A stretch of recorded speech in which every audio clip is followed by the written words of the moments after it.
con buenos elementos, que ha sido presentada en el marco de la Asamblea General de la OEA, de la Organización de Estados Americanos. Porque este es un tema que no es menor y no puede pasar desapercibido.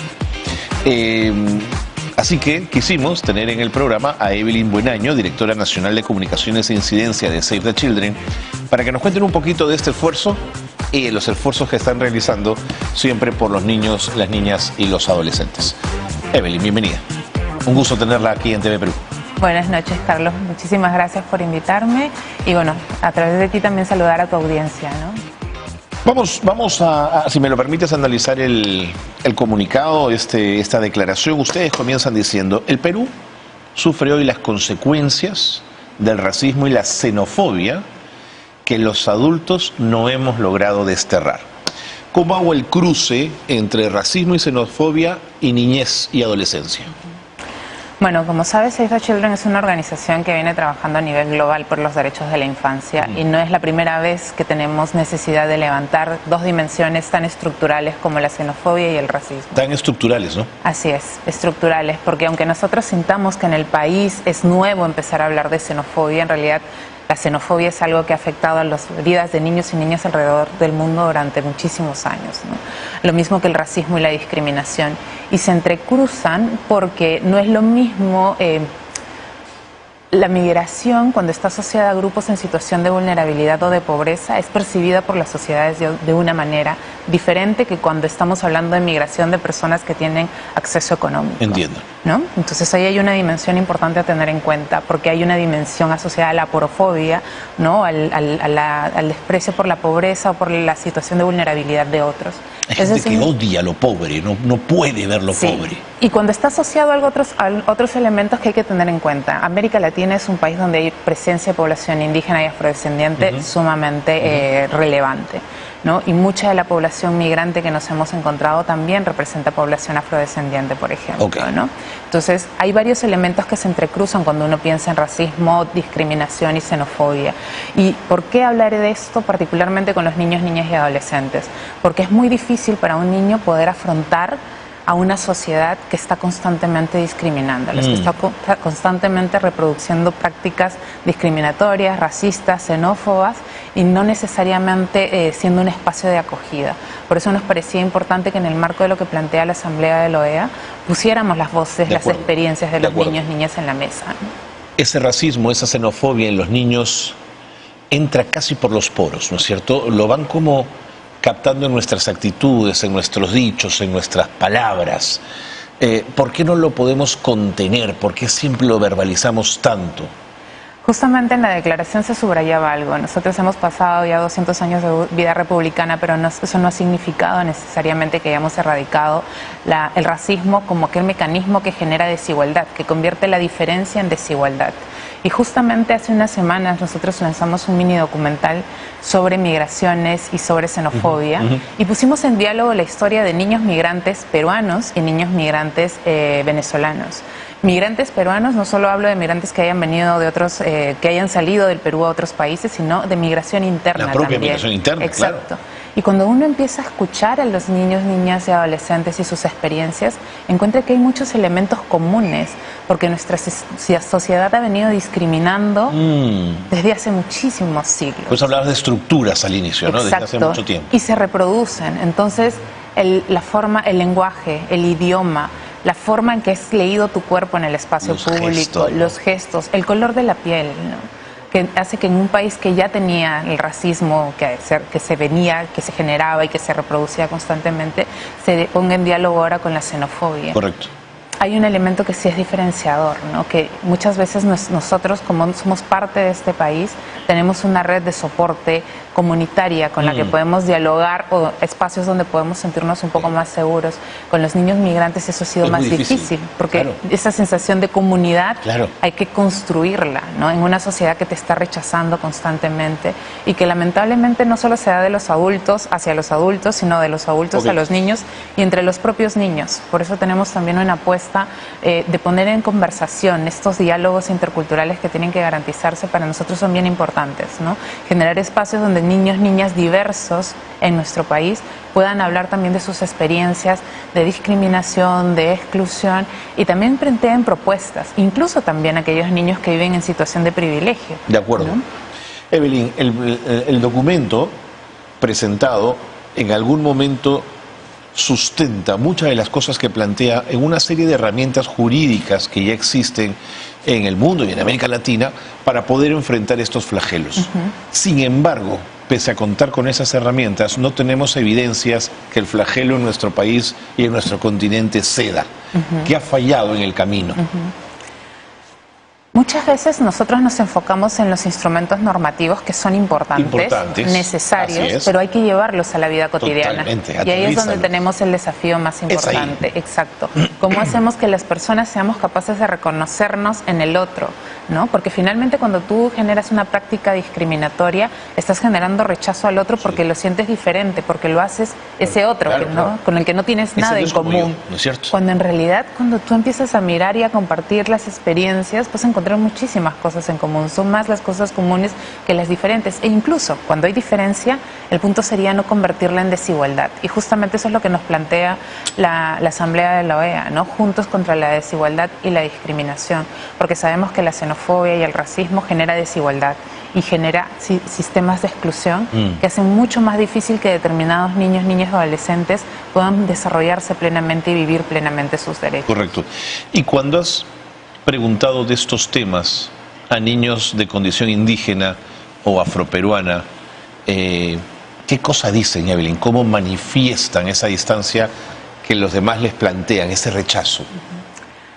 Es muy interesante, en verdad, y también es muy interpelador escuchar a los niños compartir sobre sus experiencias de discriminación, porque son dolorosas. Son dolorosas. Son dolorosas, son experiencias silenciosas también, no siempre se comparten.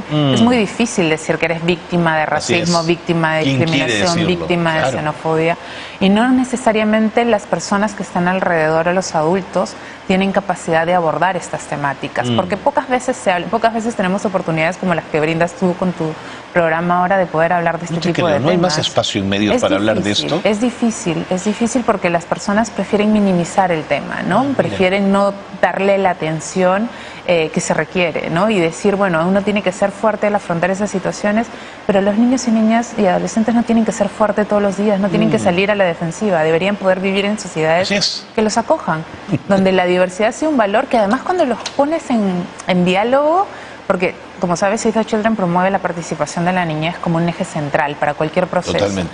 Y en ese ejercicio hemos puesto en diálogo experiencias de niños diversos y ellos tienen una facilidad para plantearte y pensar cómo solucionar la desigualdad, pensar cómo resolver la discriminación, cómo reconocerte en el otro, en la otra.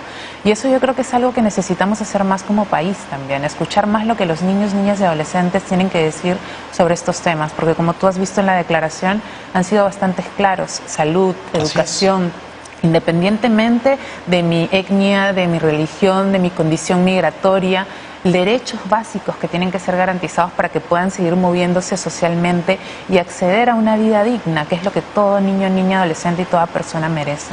Sobre lo que mencionas, y el documento lo recoge, ellos exigen tener representación, que sus voces sean escuchadas en todos los espacios donde se decidan acciones o políticas que involucren a niños, niñas y adolescentes. Y hablan de revertir la lógica adultocentrista. Esto me pareció extraordinario. Absolutamente, absolutamente. Porque eso es lo que nos falta también, yo creo, a los adultos. Empezar a mirar desde otras perspectivas. Estamos entrampados en situaciones que no generan ventanas de posibilidad para salir hacia adelante. Y tal vez mirar el mundo desde los ojos de un niño, niña o un adolescente podría darnos oportunidad de hacer eso, de mirar otros caminos. Además también yo creo que ese es un llamado que deberíamos de hacerle a los políticos en el país, ¿no? Tener una agenda centrada en la niñez es algo que necesitamos. Ninguno ha hablado de niñez no. en la última campaña. No. Y es un tema ausente. Y los efectos que ha tenido, primero los efectos que ya traía la desigualdad que existe en el país, pero además los efectos de la pandemia están generando brechas mucho más grandes de las que ya existían entre los propios niños, niñas y adolescentes. Si nosotros no ponemos o no hacemos un llamado común y una acción común a favor de los niños, niñas y adolescentes, vamos a tener consecuencias futuras muy difíciles de superar.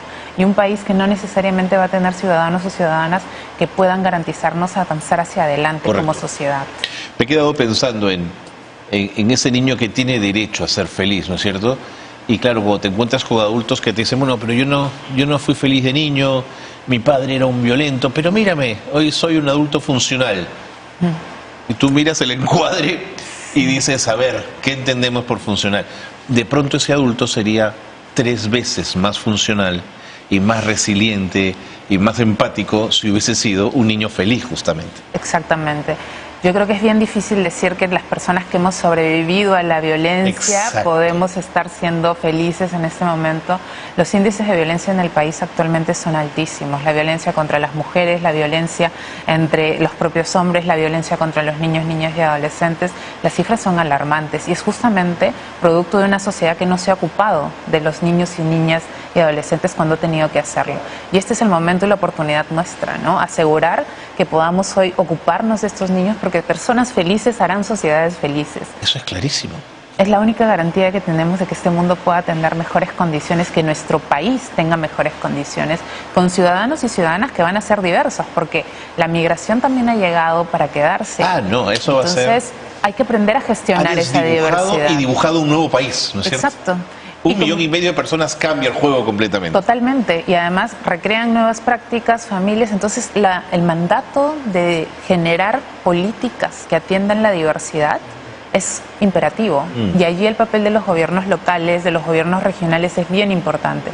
Los instrumentos internacionales son valiosos porque nos dan marcos de política. Clarísimo, pero hay que aterrizar. Eso es Exacto, central, ¿no? Porque la convivencia es en la vida cotidiana. Exactamente. Tú en la convivencia no sacas tu convenio 169 ni esa cosa, ¿no es cierto? Ahí necesitas reconocer al otro como persona, como ciudadano o ciudadana que merece vivir sus derechos plenamente. Pero Evelyn, eso hay que jugárselo. Y el otro día pude ver imágenes de un autobús, creo que era el Metropolitano, puedo equivocarme, Evelyn, donde una mujer insultaba a una persona por el hecho de ser afroperuano, no, negro, le decía, tú eres negro, pero con un desprecio que yo hacía buen tiempo, al menos no lo escuchaba. Pero me sorprendió más que el insulto, la reacción del bus. Es que nadie se solidarizaba con la persona afectada, era como una suerte de una pelea entre dos que a mí no me compete. Yo creo que nos compete a todos. Absolutamente. Y eso es lo que genera el racismo, ¿no? Hay una naturalización también de prácticas racistas, discriminatorias, que es sumamente peligroso. Porque como hemos convivido con eso permanentemente, nos cuesta reaccionar frente a eso. Nos cuesta pararlo y frenarlo, porque el racismo genera una serie de efectos, no solo en términos individuales, de lo difícil que es tener que afrontar o protegerte de esas prácticas violentas que te encuentras cotidianamente, sino también en términos de, ok, y si vamos a la escuela y esa persona que estaba en ese bus gritando eso, es alguien que en la escuela es tu docente y tiene esas ideas en la mente, nunca va a garantizar que los niños afrodescendientes de esa aula puedan tener la educación que se merecen. No va a garantizar, si fuera una persona xenófoba, que los niños venezolanos de esas aulas puedan tener la educación que se merecen. Y es ahí donde el racismo estructural empieza a operar y limita las posibilidades de los niños y niñas en el tiempo. Muy bien. Bueno, yo les recomiendo a todos que revisen el documento de Save the Children. Es un documento, creo que muy potente, como se los decía al inicio, vale la pena revisarlo. La ayuda de memoria, ¿dónde la podemos encontrar? ¿Está al alcance? Está en nuestra página web. Está en la web de ustedes. Sí. Ahí la pueden revisar, Save the Children, racismo estructural, xenofobia y niñez en el Perú, ayuda a memoria. Es un documento que de verdad vale la pena. Evelyn, me ganó el tiempo, muchas gracias. No, muchísimas gracias a ti. Pero no gracias por haber venido, sino por toda la lucha que hace Save the Children en estos temas. Muchas Esperamos que siga siendo nuestro aliado en estos temas. No, permanente. Esta es la casa de ustedes. Muchísimas gracias. Bueno, con Evelyn Buenaño, directora nacional de